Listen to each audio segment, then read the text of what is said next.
so you want to own a ski lift. Buy the machine, string the cable, sit back and count the tickets. The contradiction nobody mentions goes like this. The chair that carries one skier up the hill can cost more than $8 million to build, while the mountain it climbs is very often owned by nobody at all, or rather by everybody, leased from the government for a fee that would barely cover the coffee sales. Skiing is one of the only industries on Earth where the machines cost tens of millions. The season lasts about 100 days. A single warm week can cancel the whole year, and yet two companies quietly turned the entire thing into a subscription empire that prints billions of dollars a year. By the end of this video, you will know exactly how a lift ticket became almost beside the point, why the real money is a pass you buy in July, and how the smartest operators in skiing still go broke. There is an old joke in the business. Want to make a small fortune running a ski resort? Start with a large one. That joke has buried more hopeful buyers than any avalanche. The price of the chair. Start with the machine itself, because it sets the whole story. A ski lift is not a chair on a wire. It is a continuous steel cable, an inch or two thick, strung over a line of towers, driven by a motor big enough to haul a moving village uphill all day in a blizzard, and engineered to catch a falling chair before it ever reaches the ground. And it is shockingly expensive. A basic fixed grip chairlift, the slow kind you grew up on, runs around $1.5 million new, and can last 40 or 50 years if you treat it well. A modern high-speed detachable lift, the kind that whisks you up and barely slows to load, starts around $4 million and now regularly climbs past $6 million. And a big 8-person bubble lift can run $8 million or more. One flagship 8-seat lift at a Montana resort worked out to around $75,000 per chair, times 64 chairs, before you even count the towers and the terminals. There is a used market, where a tired old lift can be had for under $100,000 and relocated for perhaps a third of the price of new. And that scrappy second-hand market is the only reason a lot of small hills are still open at all. Now here is the part that breaks people's brains. You buy the lift. You very often do not buy the mountain. In the United States, a huge share of ski resorts sit on public land, national forest, leased from the government under a permit for a fee that is pocket change next to the machines. You are not buying a mountain. You are buying the right to run a cable up someone else's. The machine is yours. The dirt underneath it belongs to the public, and you rent it. What you inherit with the lift, that permit, is the first thing you inherit, and it comes with a leash. Because the mountain is public land, the deal that lets you operate usually requires you to let the public buy a ticket and ride. You cannot just fence off the powder for members and hotel guests, much as some owners would quietly love to. There is a saying among skiers that the only reason they get to ski at all is that the mountain sits on public land, and the permit forces the owner to sell them a ticket. You also inherit the snow, or the lack of it, which means you inherit snowmaking, miles of buried pipe and rows of fan guns that turn water and electricity into a white floor for the days, or the whole seasons, when the sky refuses to cooperate. You inherit grooming, the fleet of diesel snowcats, each one costing as much as a nice house, that comb the slopes flat every single night while you sleep. You inherit ski patrol, avalanche control, and a liability profile that would make an insurance actuary sweat. You inherit an aging cable that somebody strung decades ago, and that you now have to inspect, grease, and eventually replace. And you inherit the cruelest clause in the whole business. Your season is roughly 100 days long. Your costs run all 365. You earn for 3 months, and you bleed for 12. How does a ski lift actually make money? The obvious answer is the lift ticket, and the numbers there are eye-watering. At a small, independent hill, the lift, meaning day tickets plus passes, still brings in the majority of all revenue, with food, school, and rentals making up most of the rest. A single day at a small, independent hill might run $149, with a season pass at that same hill closer to $700. At a marquee resort over a holiday weekend, a walk-up ticket can hit $300 for one day on the snow, and skiers pay it, even in a year when barely an inch has fallen. For a spontaneous visitor, those single-day prices are punishing, which is exactly the point. But here is the twist that rewrote the entire industry. The lift ticket is no longer the point. It is the headline that gets people talking, but it is not where the business actually lives. In 2008, one company launched a season pass called the Epic Pass. 5 resorts, unlimited days, for $579, less than the cost of a few single-day tickets. They sold about 59,000 of them that first year, for around $32.5 million. Then it compounded. By 2023, that pass and its rivals were selling in the millions, one of them moving over 2.4 million passes for close to $900 million in sales before the lifts even opened. That is not a typo. One pass product went from tens of millions of dollars in its first season to close to $1 billion in a little over a decade, all of it collected before the snow arrived. On top of the pass sits everything else: ski school, rentals, food and drink at prices only a captive skier will pay, lodging, real estate, summer mountain biking. The lift gets you up the hill. At many resorts, more than a third of all revenue comes from things that have nothing to do with the lift: lodging, dining, retail, and lessons. The mountain, it turns out, is really a shopping mall with a view, and the chairlift is just the escalator that carries the shoppers in. Listen to that again. 59,000 passes in year 1. Millions a decade later. Think about what that pass actually is.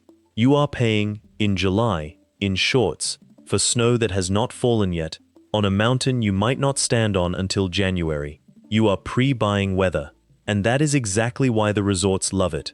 A pass sold in summer is money in the bank before a single flake lands. It is insurance against the one thing no owner can control. If the winter is warm and the snow never comes, the day ticket buyer stays home and keeps his money. But the pass holder already paid, back in the sunshine, months ago. It is the same trick a gym runs with an annual membership, or a streaming service with a yearly plan. Collect the money up front, and let the customer worry about whether they ever show up. The genius of the season pass was never convenience for you, it was certainty for them. They took a business at the mercy of the weather and turned it into a business that gets paid before the weather even shows up. The burn now walk the cost side, because it is brutal and most of it is invisible from the chair. Start with power. A high-speed lift draws enough electricity to run a small factory, and you are running several of them, all day, every day of the season.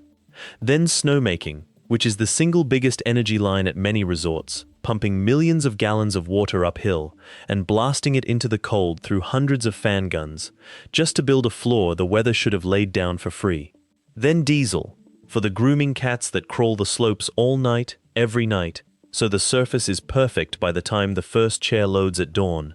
Then payroll, a small army of lift operators, patrollers, instructors, and cooks. Most of them needed only for 100 days, but recruited, housed, and trained regardless. Then insurance, on a business where people strap boards to their feet and hurl themselves downhill. Then maintenance on the lifts, where a single worn cable or cracked grip can shut the whole mountain in an afternoon. Smart operators keep a reserve for the year the snow does not come. The honest ones even have a name for it. They call it the lack of snow fund, the way a normal business keeps a rainy day fund. Except here, the disaster runs the other way. Here, the rain is the disaster, the trap. Here is the trap, and it hangs over everything else. You cannot buy snow. You can fake a thin strip of it with machines when the temperature cooperates, but you cannot make a warm January feel like winter, and you cannot order a storm for any price.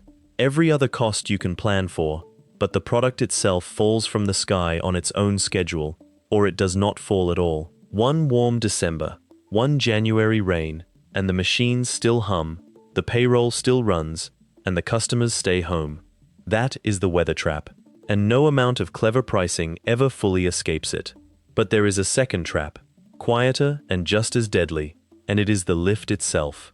Hundreds of chairlifts across the country were built in the 1960s, 70s, and 80s, many of them by companies that no longer exist, so parts have to be machined from scratch.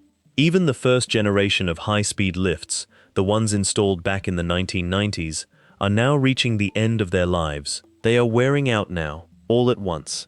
And here is the ugly detail. The lift makers often discourage moving an old high-speed lift.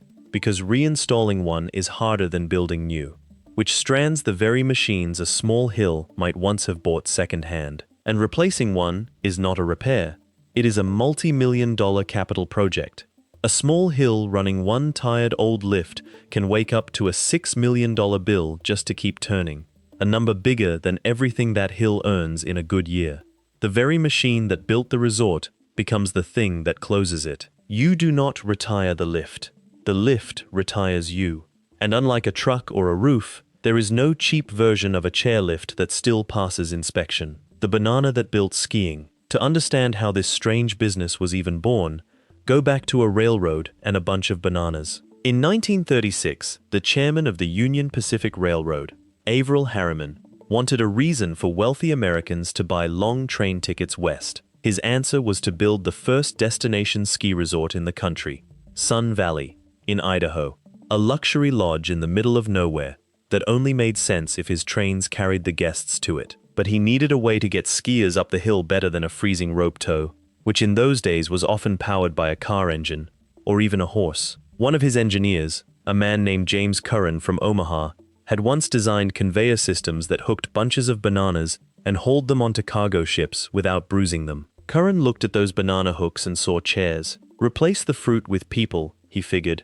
Hang a chair where the banana bunch used to swing, and you could carry a skier up a mountain sitting down, resting, watching the view. His bosses hated it. Harriman himself reportedly called it one of the most stupid ideas ever to cross his desk. Too dangerous, the engineers said. Curran built a prototype anyway. He bolted a chair to the side of a moving truck and drove it through the streets of Omaha, snagging a volunteer on roller skates to prove a moving cable could scoop a person up without hurting them. In December of 1936, the world's first chairlift opened at Sun Valley. He patented the design a few years later. A banana conveyor and a railroad ticket built the entire industry you are now trying to buy into. When the snow stops paying, watch what happens when the snow, or the money, runs out. Skiing is a graveyard business at the small end. At its peak, the country had many hundreds more ski areas than it does today. In the year 2000, the United States still had 489 operating ski areas. Today, it is around 480, and that flat number hides a slaughter. Hundreds of small ski areas have died over the decades, so many that one project cataloging lost ski areas in the Northeast alone has documented around 600 of them. They were the little day hills, the rope tow and single chair operations, the ones your parents and grandparents learned on for a few dollars a day, and the same brutal math killed almost all of them. A run of warm winters they could not afford to fight with snowmaking, because the guns and the water and the power cost more than the hill could ever earn back. A single aging lift that finally needed a replacement they could never pay for, and a giant down the road selling one pass good at 40 other mountains for barely more than the small hill charged for a single day. While the small hills died, two companies, Vail Resorts and Alterra, bought up many of the survivors, until between them, they controlled a huge slice of the American ski economy. Skiing draws around 65 million visits a year and moves close to $60 billion, and the giants intend to bank most of it. In one single summer, one of them spent over $300 million installing 19 new lifts across its mountains. An independent hill staring at one $6 million lift bill cannot compete with that. It just quietly turns the chairs off for the last time, and a hill that taught 3 generations to ski becomes a green summer meadow with a row of rusting towers. The survivors, with how do the smart owners actually survive? First, they sell the pass early and hard, banking the weather insurance before winter can betray them. Second, they buy used, and they are shameless about it. A relocated lift for a few $100,000 all in, instead of $6 million for new, is the difference between open and closed for a small hill. Third, they keep the lack of snow fund fat, so that one bad winter does not end them. Fourth, they refuse to be a one-season business. They run the mountain in summer, mountain biking, festivals, weddings, scenic lift rides, so the machines earn in July as well as January. Some resorts now report their summer business growing faster than their winter. Fifth, they own the base, the food, the rentals, the lodging, the parking, capturing every dollar the captive skier spends once the ticket gets them through the gate. Because the lift was only ever the toll booth, and the boldest ones make a hard choice. Either join a giant network and let the pass fill your lifts, or stay small, stay debt-free, keep the tickets cheap, and be the beloved local hill that families choose on purpose. One family-owned Colorado hill did exactly that, poured millions back into the skiing instead of luxury condos, kept its tickets low, stayed out of debt, and quietly thrived while flashier resorts drowned. What kills you is the middle. Too big to be cozy, too small to survive the arms race, and carrying a lift bill that neither the locals nor the network will ever pay off for you. The verdict. Does owning a ski lift actually work? In a good year, on the right mountain, it is a machine that mints money. The snow falls early and often. The passes are already sold before the season even starts. The base village is packed, and every skier who rides your $8 million chair spends 2 or 3 times the ticket price on food, rentals, and lessons before heading home.